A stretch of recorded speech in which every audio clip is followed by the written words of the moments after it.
बेटे, आपका CA intermediate में एक लॉ में चैप्टर है जनरल क्लॉजेज एक्ट 1897। अब ये जनरल क्लॉजेज एक्ट 1897 में आपको क्यों पढ़ना है, ये आपको बताता है how to study the law. Law को पढ़ना कैसे है, लॉ को समझना कैसे है, ये जीसीए आपको गवर्न करता है। जीसीए माने तो जनरल क्लॉजेज एक्ट। इस एक्ट में ना डेफिनेशन दे रखी है आपको बहुत सारी, जो सभी सेंट्रल एक्ट पे लागू होती हैं। अगर हम यहाँ पे वो डेफिनेशंस ना देते तो हर एक्ट में अलग अलग देनी पड़ती, तो सारे एक्ट क्या हो जाते हैं बल्कि। अब वो सारे एक्ट क्या होगा, शॉर्ट एंड लैंग्वेज हो गई उनकी, क्योंकि कॉमन यूज़ की डेफिनेशन तो हमने यहाँ दे दी है।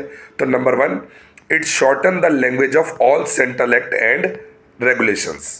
सेंट्रल एक्ट की लैंग्वेज को क्या कर दिया, शॉर्टन कर दिया, क्योंकि कॉमन यूज़ की डेफिनेशन तो यहाँ डाल दी। अब क्योंकि जो डेफिनेशन हमने यहाँ डाली है वो डेफिनेशन सभी एक्ट में एक समान रहेंगी, तो इससे क्या हो गया, it provide uniformity of expression, यानी कि अब सारे एक्ट एक जैसी भाषा बोलेंगे as regard these definitions are concern. तो ये 2 ऑब्जेक्टिव हो गए। Number 1, it provide the definitions, जिसकी वजह से क्या हुआ, it shorten the language of central act and regulation. Number 2, it provide for uniformity of expression. इसके अलावा लॉ को पढ़ना कैसे है, उसके क्या प्रिंसिपल है, क्या रूल्स है, क्या नियम है, ये भी ये एक्ट कवर करता है। इस एक्ट के साथ एक चैप्टर हमें और पढ़ना पड़ेगा इंटरप्रिटेशन ऑफ स्टैट्यूट के बारे में, और इंटरप्रिटेशन ऑफ स्टैट्यूट का क्या महत्व है वो अगले वीडियो में आपसे शेयर करूंगा। Thank you, God bless you.